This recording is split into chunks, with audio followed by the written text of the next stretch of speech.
So, I don't pretend to know what your TikTok algorithm looks like, but for me, I feel like every other video lately has been all about 2015, 2016 nostalgia. I came across one girl's beauty video and it said POV, you're getting ready for Thanksgiving Eve in 2015. And I think at the time, 2015 may have felt like a bit of a hot mess to me, but sitting here now in 2025, I can see why we are leaning into the nostalgia and why there is so much to miss about that time. I started thinking more and more about not just how everything has changed in the last 10 years, but specifically how influencer marketing and the creator economy has really evolved in the last decade. Today, we're going to talk about what influencer marketing looked like 10 years ago versus what it's become today. From curated feeds and Insta-worthy pictures to UGC content and a more off-the-cuff aesthetic. I have been a creator since 2012, so I have also personally lived through this last decade as a creator and can speak to my experience from that perspective. And even what I call myself over the years has changed so much. It started out as blogger, then maybe it was Instagrammer, then YouTuber, and now it is multi-hyphenate creator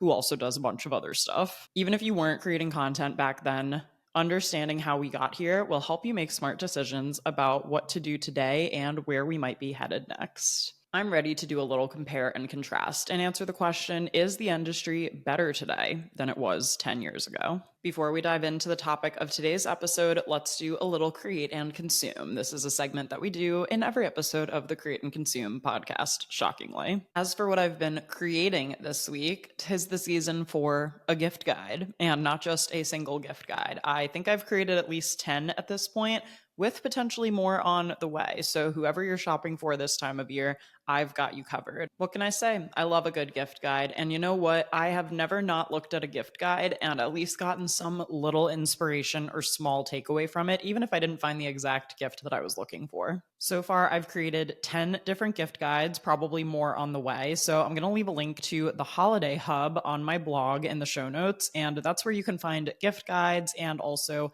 outfit ideas, other quick little holiday inspiration hacks, hosting tips, picture ideas, things like that. So it can really be like your one-stop shop for all things holiday. And a couple of the gift guides that I've done so far are price points. I've done under 25 and under 50. I've done for your bestie, for the New Yorker, for the fitness gal, for the traveler. So we've really got lots of different personality types and ideas in all of my gift guides. So again, I will link that in the show notes just in case you need any help shopping. And as far as what I'm consuming this week, I just finished a book that was on my 2025 TBR. I just have two more books left to read this year to hit my goal of reading 25 books in 2025. I love when the goals align like that. So the book that I read was First Time Caller by BK Borison. I had this on my radar as a new release for 2025. It actually came out back in February and I wanted to read it, but I just had other things on my agenda between book club and my own reading. So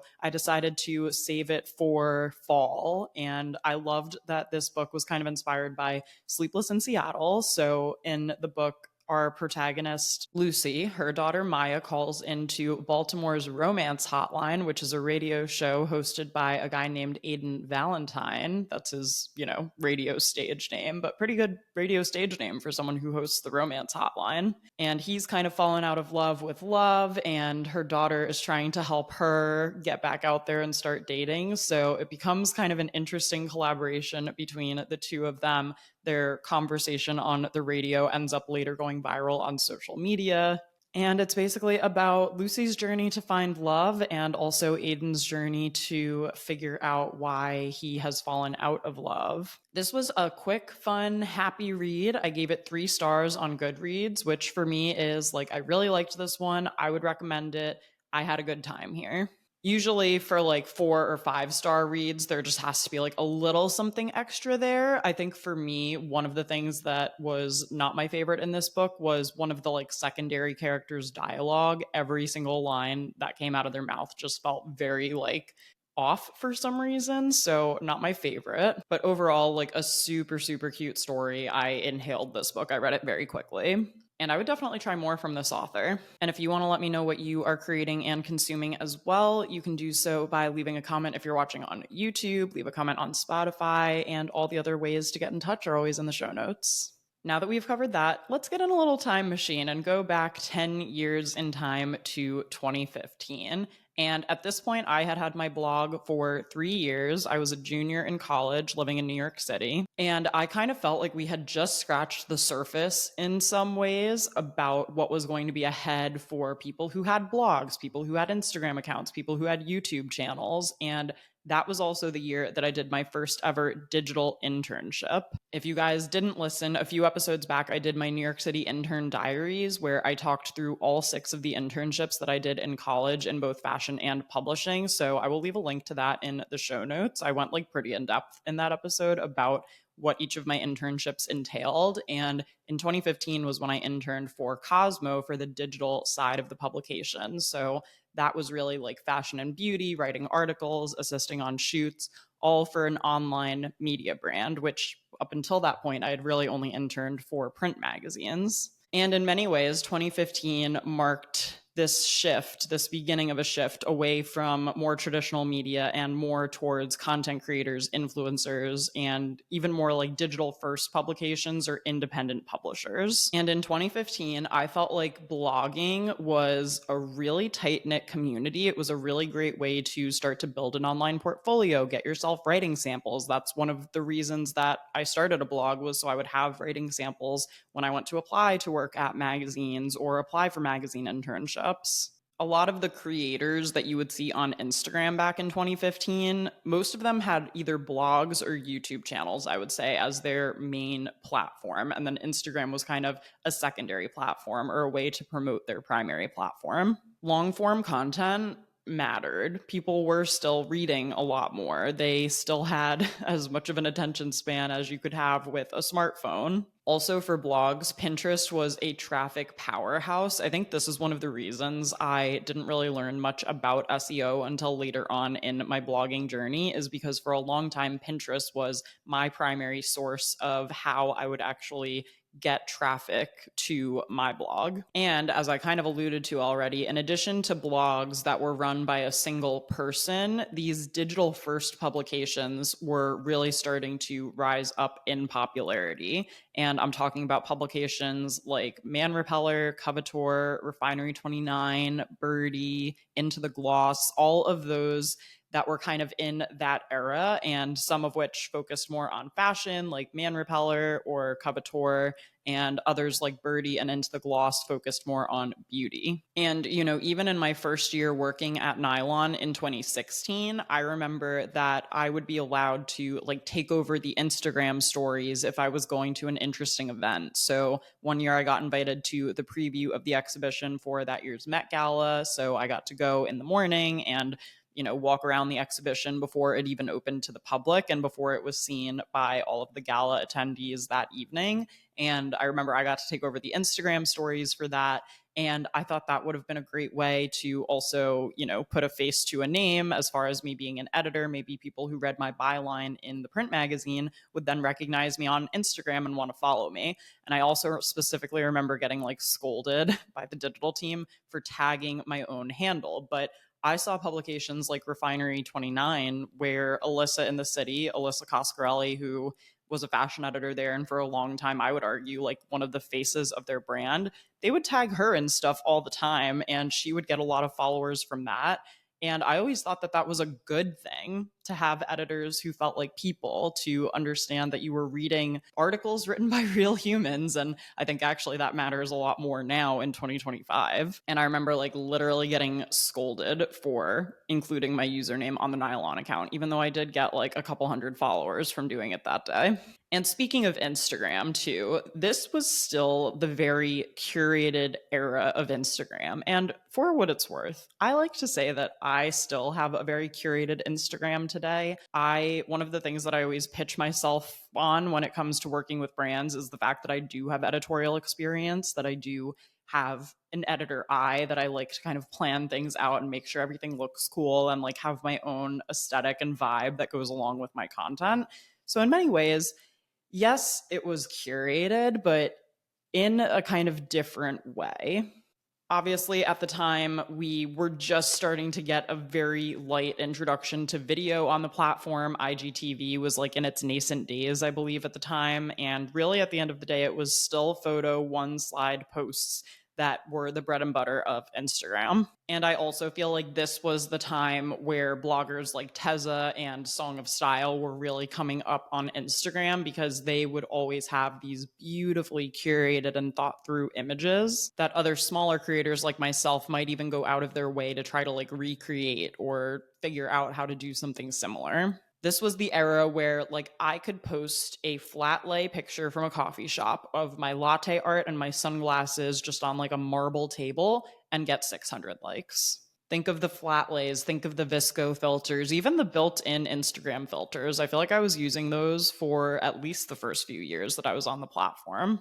Back then, you did not get punished for not posting every single day, but I did pretty much try to post every single day anyway. And at the time, it was mostly outfit of the day photos because I was always directing people back to my fashion blog and really trying to grow my account from that perspective. That is like what my account first started out as on Instagram. And it really was all about the aesthetic. Also, living in New York City at that time with all of the foodstagram opportunities, I'm talking rainbow bagels, I'm talking ube ice cream, I'm talking all of the many random things that I waited in line for over the years. It was a time to be alive. And I also think that for the bloggers who were posting on Instagram starting in like 2012 through 2015, we were taking DSLR camera photos for our blogs, and we would often put those over on Instagram too, using, our nice bigger cameras, our iPhone cameras at the time. What did I even have back then? Maybe like an iPhone 4 or an iPhone 6 at most. The cameras just were not as sophisticated, and some people liked the relatability of iPhone photos, but as far as blogging, like if you wanted to be taken seriously, you would use a DSLR camera. You would figure out how to use Lightroom filters. You needed 10,000 followers back then to even post swipe up links, which we don't even now. We tap to or tap to shop, whatever it's called, on our stories. And all of those things, all of those kind of guardrails, whether they were meant to be or not, created a bit of a barrier to entry for blogging in the first place, right? Like you needed to be willing to learn how to take nice photos or bother to post enough to grow to 10,000 followers if that meant something to you. And for that reason, there were so many fewer creators in the space. This idea of influencer wasn't particularly mainstream yet. And I remember like my friends and I in college, I would ask them to take pictures for me of like my outfits and stuff in between classes for my blog and everything. But like we would do photo shoots for each other too. So people still were interested in posting on Instagram, even if they weren't interested in anything coming from that. In fact, if anything, I would say that most of my like friends from high school and college who did not go on to pursue content creation pretty much barely even post on Instagram anymore. Instead of creating, they have mostly just become consumers, save for a big life event like getting engaged, moving somewhere, getting a new job. Growing organically back then was just so much more attainable. Like, I specifically remember exactly where I was when I hit 1,000 followers on Instagram. I was on my friend Kat's couch at her parents' apartment in New York City. And I was just liking other people's photos, and people would see that I liked their photo, click on my username, and follow me. Like, it was literally that simple. And this was also back when my handle was Jane underscore AUS10. For those in the know, that's a play on Jane Austen, my original username. Another interesting component of being a blogger in 2015 was back then the influencer platforms, like the brand deal platforms, were actually useful. And I feel like they were actually the primary way that I was landing brand deals in the years of like 2016 through 2019, I want to say. And if you're a content creator, you've probably heard some of these names before, like For, Aspire, Collectively, obviously. those were places where you could go and apply for brand deals. So if your profile fit what a brand was looking for a campaign, you could send in an application right then and there. And these platforms essentially served as the middleman connecting companies that were looking for content creators with content creators who wanted to work with brands. It was a very easy entry point for micro content creators. And I remember like in the early days of blogging and stuff, once I first started working with places like ASOS and the New York Times and Garnier, like those were pretty big brands for a micro creator to be working with. But A, at the time, there was way less competition. And then B, I had access to these platforms where I could let them know I was interested. And they probably didn't have as many profiles to sift through. And therefore, I would get chosen more often than not for some of these campaigns. You know, the rates were probably lower at the time than what I would ever really agree to now, but so were the expectations. I don't remember receiving any like 20-page briefs back then with specific messaging and talking points and brand aesthetic. And I appreciate the direction of a brief, but I also feel like the best brand collaborations, and I still believe this is true today in 2025, are the ones where it doesn't even really feel like it's sponsored content. It feels like organic to what the creator typically does, but maybe with a bit more elevation to it because there's budget behind it. And in an ideal world, if a content creator is paid a rate for their work that not only like covers the cost of their work and their labor that they're doing, but also can mean that you can purchase props or hire a photographer or go on location somewhere. All of that stuff is going to elevate the content that you're creating for that brand. So were most of those brand deals, since they paid, you know, maybe like a couple $100 if I was lucky, ones that were shot in my apartment with my own camera, edited by myself, where I did 90% of the work?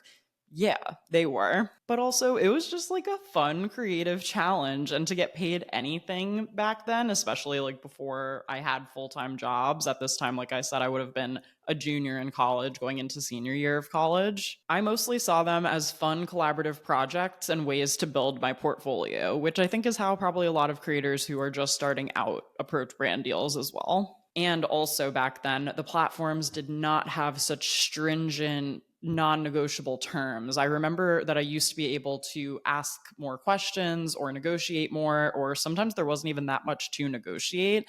Whereas now you can even see that some specific platforms themselves, separate from the brand deal, have usage clauses and other clauses that you want to look out for. So it's just a lot more strict in terms of what you're actually agreeing to when you partner with a brand through a third party platform now. Not to mention, there's so much more competition for who's applying for all of these things. And again, overall, I just felt like it was a lot more natural when you would collaborate. I remember coming up with my own ideas a lot of the time versus being given a list of like, here's 3 concepts we have for this campaign.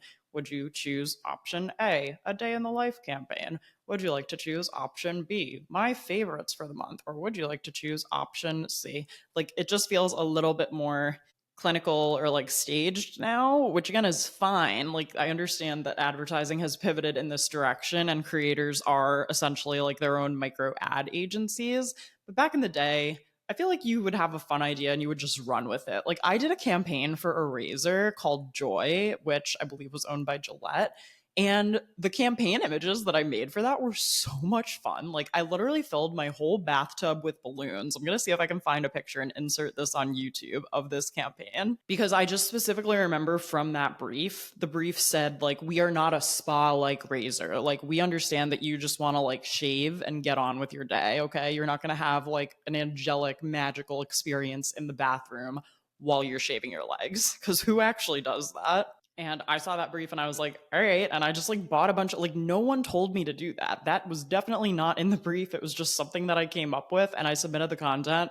No edits. They loved it. So that's a little glimpse, at least from my POV, of what the blogging creator, barely even influencer world looked like back in 2015. Let's do a time jump to the present. Influencer marketing in 2025. The absolute biggest difference, hands down, bar none, of then and now is short form video. If you're a frequent user of Instagram, TikTok, YouTube Shorts, even in 2025, it is hard to think about a time when you would open these apps and not even see one video in the time that you were scrolling through them. It's almost hard to remember a time before Instagram Reels launched, which I believe was in September 2020. I think around the same for YouTube Shorts. TikTok, I personally signed up for TikTok in late 2019. Obviously, COVID and the pandemic accelerated time spent on that platform, people who signed up for the platform, and the sheer number of creators in general because of how easy it was to create and edit and share all within TikTok. A few weeks back, I also did an episode about the TikTok ban in the US and what the update is on that. And in that episode, I also gave a brief history of TikTok, where I talked about how TikTok democratized the content creation process. All of the barriers to entry that I was just mentioning about 2015, DSLR camera, 10,000 followers for swipe up links, Lightroom filters, all of that type of stuff that used to mean people would need to spend time or money to become content creators got thrown out the window when you could just make a video on your phone and upload it with no filters, barely any editing, or TikTok could edit it for you. And because of the algorithm, it could be instantly distributed to way more people than just your followers would see over on Instagram. So, more on that in that episode. But essentially, and even back when Instagram first switched, if you guys remember this too, from a chronological feed to an algorithm controlled feed, that was really where I think major turning points were coming about and things truly started to shift as we know it with content creation. Even when you look at what the chronological feed turning into the algorithmic feed did over on Instagram, we used to post, or I'm saying we as in me, the fellow bloggers and creators of, 2017 and before that, used to be able to post on Instagram and know exactly what time our followers would be online so that when we posted, we knew they would see it. So that was kind of a great way to make sure you were really getting in front of people when you had the opportunity to. Once the algorithm was introduced, it was just a little harder to get in touch with those people because even if you were posting at the usual time, there was no guarantee that your photo or video was going to be the first thing shown to them. Also, once Instagram hijacked stories from Snapchat and that got added, the distribution of where people were spending their time on Instagram changed. So to come back to the 2025 of it all, it was less about a perfect or aesthetically pleasing photo and more about like what's going to stop someone from scrolling, what's going to stop them from swiping away to the next video or clicking on the next story, because the next thing is only ever a single tap away. Instagram in 2025 is less about artistry and more about attention. If you are not keeping someone's attention, Instagram can tell and will downrank your content in the algorithm because of that. So then in order to stay relevant, in order to stop the scroll, you have to start doing more of these like outlandish and out of the box things. Everything is a video, everything is flashy, everything is trying to get you to stop scrolling and watch. And when everything is doing that all the time, it either becomes something that someone can get sucked into or something where you're swiping past every single thing, even when it is outlandish, even when it would normally stop you from scrolling, because you're just seeing so much of the same thing. These days, there are very few campaigns that I do that do not request short form video. Like that is still one of the top requests and probably part of 90% of the brand partnerships that I do today in 2025. Second biggest difference from 2015 to 2025 is saturation. We have more people who identify as content creators than ever before. I'm going to link to an article in Time Magazine. I haven't read the article yet, but I was just looking for a stat here as we were recording, and the article is called "We're All Working for the Algorithm Now." So I definitely want to give this a read. I will link it in the show notes. In this article, it says the influencer industry is projected to be worth $480 billion by 2027. More than 200 million people around the world now call themselves creators, with about 27 million in the US alone. 27 million creators in the US alone. In 2015, I was one of just a handful of content creators that I knew. I was part of a couple of blogging Facebook groups, but I was always, kind of looking for other creators and bloggers to connect with. Now today, it's almost like easier to be like who is not a content creator of some sort, because even if you don't consider yourself an influencer as your primary job or even like how you identify yourself online, and so many of us end up in content creation whether we intended to or not, simply because it's part of how we stay connected in the world now. I used to know a lot more like small business owners, freelance graphic designers and writers and things like that, who barely ever posted on their Instagrams, and some can still get away with it. But it is so much easier now to show off your work, to build clients, to build your network if you are active on social media. And the same could be true for if you own a coffee shop, if you are a fitness instructor, like a personal trainer. Maybe you just like baking and sharing your recipes as a fun project on the side. Like, it is really easy to get sucked in and just become a content creator without ever having intended to. Because in many ways, this is the way we connect with each other now. This is the way we communicate and share information. And, in 2015, in my real life, quote unquote, my real life, my offline life, I was the only content creator I knew. Whereas, like today, my neighbor's a content creator, my sister in law's a content creator. I have no shortage of creator friends, which is definitely great. But when you look at how many creators there are now, you can see easily how saturated it's become, and therefore how much more competitive it's become and how much harder it is to grow now than it ever was before. And when you think about it, people are producing so much short form video content, and then they're taking that single piece of content and they're putting it on every platform.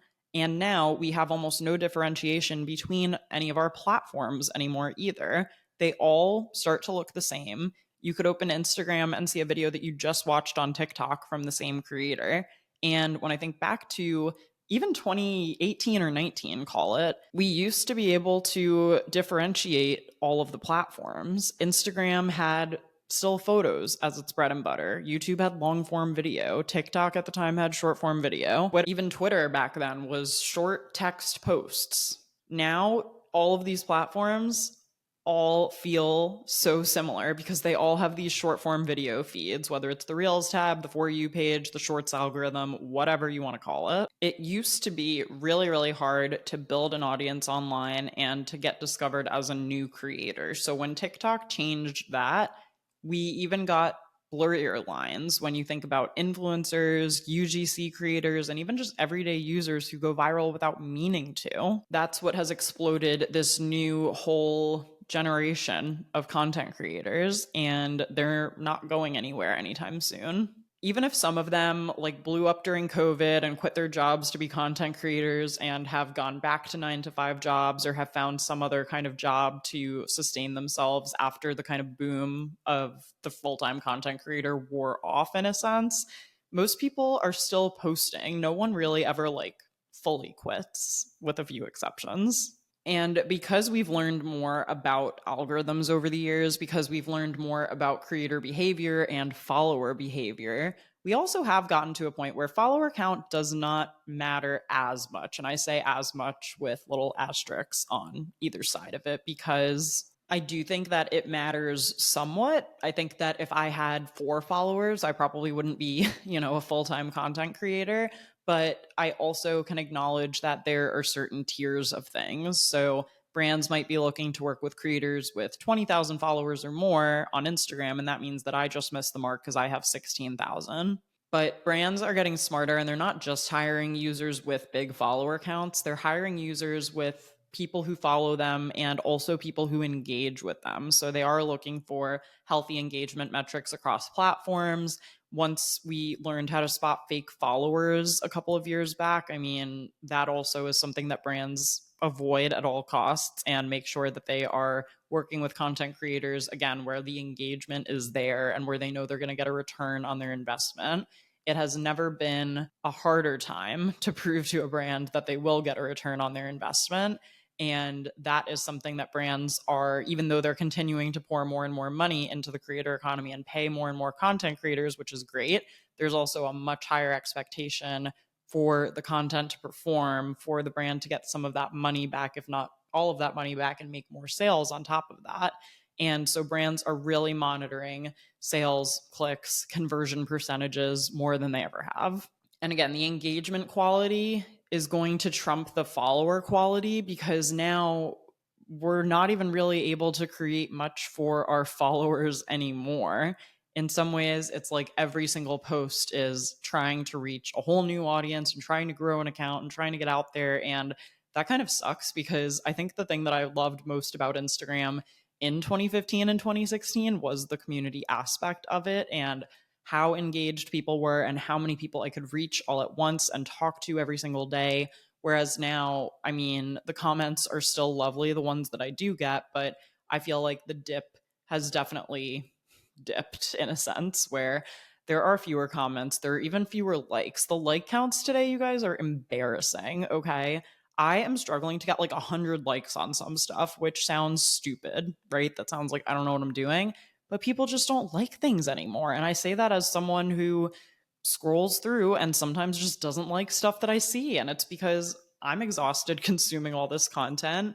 I am usually scrolling through these platforms wondering how much longer I'm going to be scrolling, when I'm going to get off and go do something productive with my time. It can turn into a whole spiral. And not only are people not liking and commenting as much as they used to, if anything, most of their interactions are happening passively or they're happening privately. Sure, there's a chance that you may tag a friend in the comments of a video if you want them to see it, but there's a greater chance that you will DM them, that you'll send them that video privately and say whatever you wanted to say without everyone else looking at your comment. So that's just one of the many ways that Instagram has changed over the years. Let's also talk about the shift and the rise of UGC content.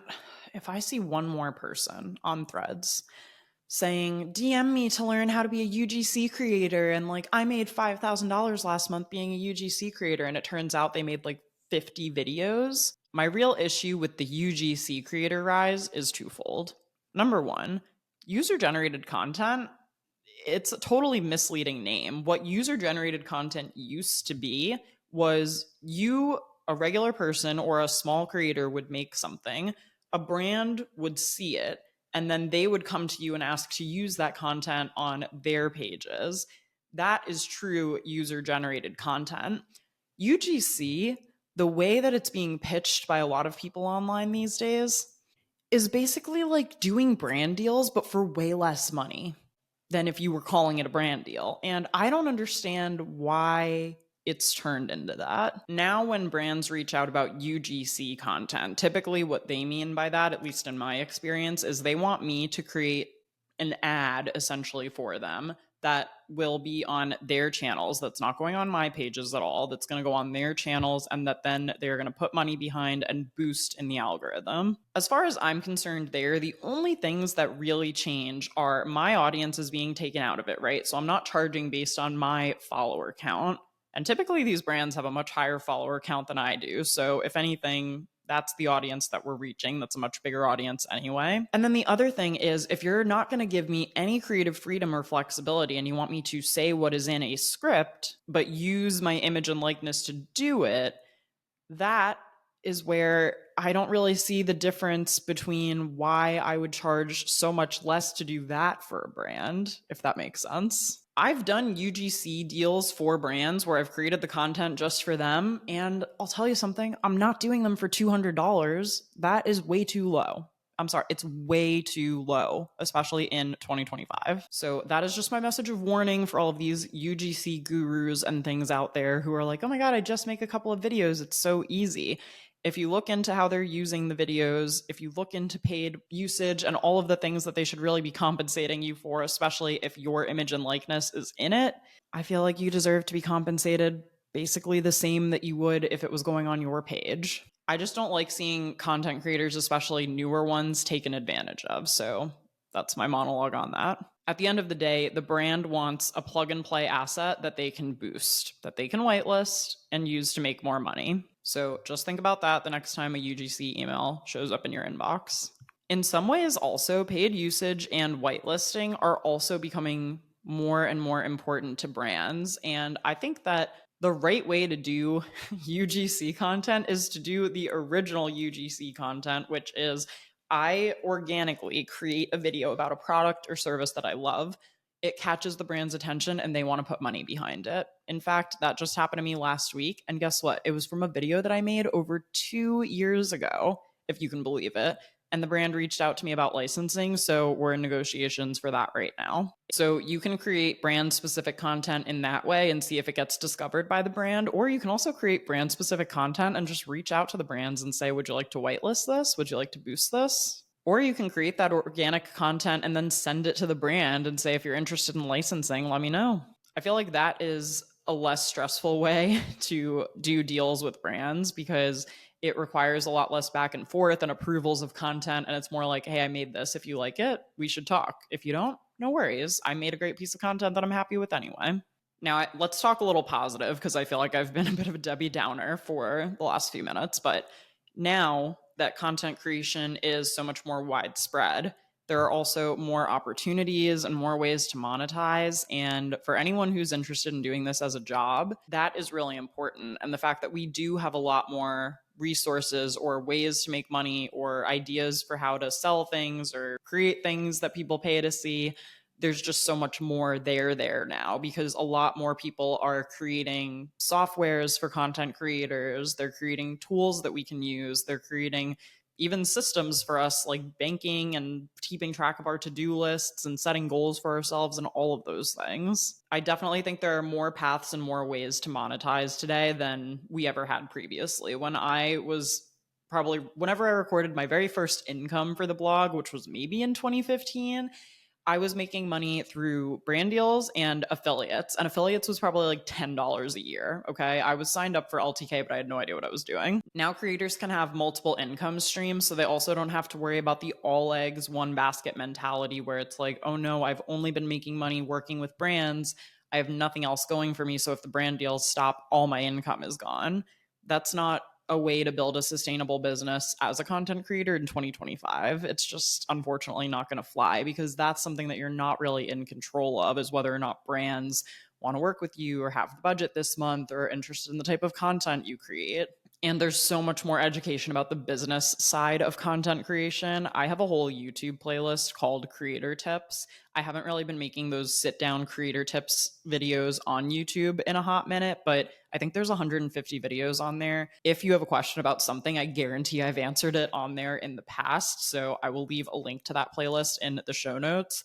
I've done episodes on there, anything from starting an LLC to what to look out for in contracts to how to start a membership and then also how to close a membership, which is also something that I did. Also now, because of the legitimization of content creation, because we now have the creator economy, capital C, capital E, we didn't have that in 2015. That wasn't like a thing yet. It's great that we have that, and content creation is now being taken more seriously as a real job. Most successful creators, like I said, have multiple income streams. Some of them even work with teams to grow and expand their reach and do more with the time that they have. And I think these days it is important to remember that you need more than just good content. You need good systems, and you need to have a business that actually makes sense if you're interested in doing content creation as a full-time job, or if you're interested in making a substantial amount of income from content creation as a side hustle. And maybe the biggest thing that we did not have in 2015, or at least not on the level that we have it now, I bet you're shocked that I've waited this long to even say it, is AI and all of the various AI tools that are available to content creators now. My, how times have changed. And I personally have been trying to embrace AI as much as I can. I feel like I'm using it in a way that makes sense for me. And I think I've threatened this probably 5 or 6 times on this podcast, but I would actually love to sit down and do an entire AI episode to talk more about how I'm using AI as a content creator, where the lines are in terms of like integrity and all of the things, labeling content, using AI if it's drawing from other sources, and of course, what the potential issues, threats, and drawbacks are to having AI. One thing I will say about it on a completely unrelated note, so lucky I didn't have AI in college. I'm so lucky that I did college without that, like, and actually made it through. I think about that once a day, maybe. But anyway, there's just so much to cover with AI. There's all of the tools and softwares. There are all of the AI assistants. There are even AI creators now, people who are creating completely fictional people, avatars, if you will, whatever they're called, online and monetizing through that. I mean, Lil Michaela is the first one that I really remember. I want to say we profiled her. That's maybe not right. We profiled her creator, I want to say, for Interview Magazine, like years ago. When was I? That would have been 2017 or 2018 when I was at Interview. That was like the first one I really remember. But now I feel like the speed at which you can create an AI influencer and update content and have them do all these different things, the quality is a lot better and the speed at which you can do it is a lot faster. So I do think we are going to see more AI influencers. I think there's, again, some things that don't quite make sense about that I can talk about in a different episode. If you want the AI episode, by the way, though, like send me a message and let me know. And also, if you have anything specific you want me to talk about in relation to content creation specifically for that, definitely also let me know. Now, to recap what we've talked about, let's review some of the biggest shifts, I would say. First is platform behavior, from curated images to quick scroll stopping hooks and exciting videos and flashy things. Definitely also the change in creators from hobbyists to full-fledged businesses, some of which are single-person businesses, some of which now are built out with a whole team if possible too. Expectations from brands when working with content creators has been a big shift, going from vibe and fun ideas and like feature our product and we'll pay you a little bit of money to how is this performing? What else can we be doing here? Is the hook catchy enough? Is the product placement obvious enough? All of the different little things that typically go into a brief that you're given at the start of a campaign. Also, content style. Don't get me wrong, there are still curated creators, there are still people who use DSLR cameras who create really high quality content, but there is also a new space for quick video hooks, for off the cuff videos, for no makeup talking to camera videos like we're on FaceTime with a friend. Also, the value of a follower and how much it really means when someone follows you versus the amount of impact and influence even a single piece of content can have outside of the scope of the rest of your work. And again, follower behavior, people who used to leave comments or publicly like your post who now will just send it to a friend with a comment in the DMs or even just save the post for a later time. And also the evolution of technology, of all the different softwares that we can use now. I used to just use like a single Google Doc to record my income because it was very straightforward. Whereas now, like, I have a whole Excel spreadsheet built out. It's Google Sheets, technically, I should say. And there are obviously like accounting softwares you can use if you want to use that. And of course, like the individuality of content creation versus the AIification of content creation and how easy it is now to create an image in an instant, to create a whole other persona if you want. Now, this begs the question, are we better off today in 2025 than we were in 2015 when we think about content creation as a whole? I think the answer is yes and no. And I think that in many ways we're better off because now when I tell people I'm a content creator, they know what that is. It's not like something I need to be ashamed of or something I need to over explain. I think our industry has been legitimized in so many ways to the point where it's now one of the number one jobs that like Generation Alpha wants to do when they're older, which that is saying something, I think. We also have such great access to tools at our disposal and things that can make us look and feel really professional and amazing online. There's a lot more competition, but that also means that our field is growing, that we can demand higher prices, that maybe in the future we can even unionize or find like health insurance and benefits and things like that can work for independent creators the same way that other types of freelancers or self-employed people have probably figured out in the past. And yeah, it's competitive and yeah, it changes a lot. But if you love this industry, that is in many ways what you signed up for. And it's one of the things that keeps it interesting and keeps it exciting.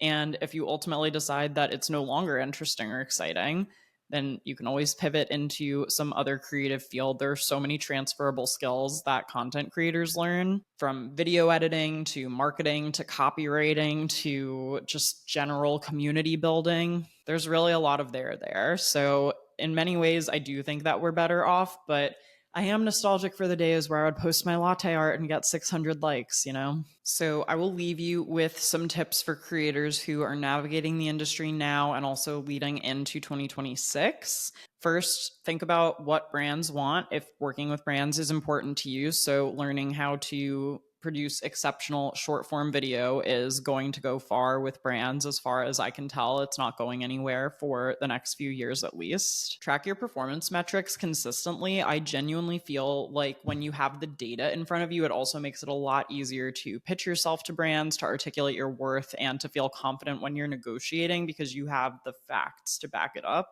Also, if you guys are interested, if you do a lot of brand deals, I have my campaign wrap up template on Canva that you can plug and play, like take your screenshots and put it into a nice, really beautiful template.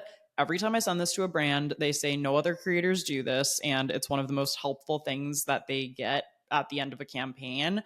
And to leave on a high note and have that be the last thing a brand remembers about you, I think speaks volumes. So I can link that in the show notes if you want to check it out. Also, as I talked about already, diversify your income streams. I assume if you're a creator in 2025, you have more than one income stream. But if you don't, think about ads, affiliates, digital products, memberships, all of the different things that you can do to build up your income pie chart in a sense so that you're not heavily relying on just one income component. I'm sure I have a YouTube video about those types of passive income streams too, so I can link that in the show notes as well. Think about building long term relationships, not just with brand partners, but also with your community. I know it's kind of harder to reach them than it has been in the past, which is odd because they're the ones who are following you. But anytime you can make the extra effort to connect with your community, ask a question in the question box on your stories, reply to comments, DM people, send voice notes to answer questions so that people remember there's a real human on the other end. I think that that goes a long way with the people who follow you and the chances of them recommending you to their friends as a creator who they love following. Also, protect your creativity and point of view. I think this is also so important as information becomes a commodity and AI becomes a part of our daily routines. If there's something in a brief that doesn't feel right to you or just feels like not true to who you are creatively, don't be afraid to speak up and say something to the brands and know where your line is. If you're willing to lose deals over creative choices or things that brands want you to say or want you to do that doesn't feel right to you, then that'll be one of those things that you can always look back on and say, I felt like I had a lot of integrity about this, because I say no to partnerships all the time that don't make any sense or where I feel really restrictive creatively. And I'm at a point now where I feel a lot more comfortable doing that. I know it's not as easy to do early on, and it's also not easy to do when you feel like you really could use the money. But every time I've said no to something that didn't feel right, it's always been, I think, the right decision. And also just continue to stay adaptable. Like I said, this industry changes quite a lot. I think this industry also rewards people who pivot. I think it rewards early adopters, people who try new things and continue to experiment. And you know what it rewards most of all is people who don't give up. The persistence to continue to show up, even when the likes are low, even when the view counts are down, even when it feels like you're creating something and just throwing it out into the void. Continuing to show up is what separates the creators who end up on the other side of that little valley of disappointment and the creators who don't end up continuing to follow through on it. I would love to hear from you guys if you have any specific core memories of what it was like to be a blogger or content creator in 2015. Please reach out. All the ways to get in touch are in the show notes. Also, don't forget to subscribe to the podcast on Apple Podcasts. Give us a rating, 5 stars on Spotify, Apple. Give this video a like if you're watching on YouTube. Thank you guys for chatting with me, and I'll talk to you all next week.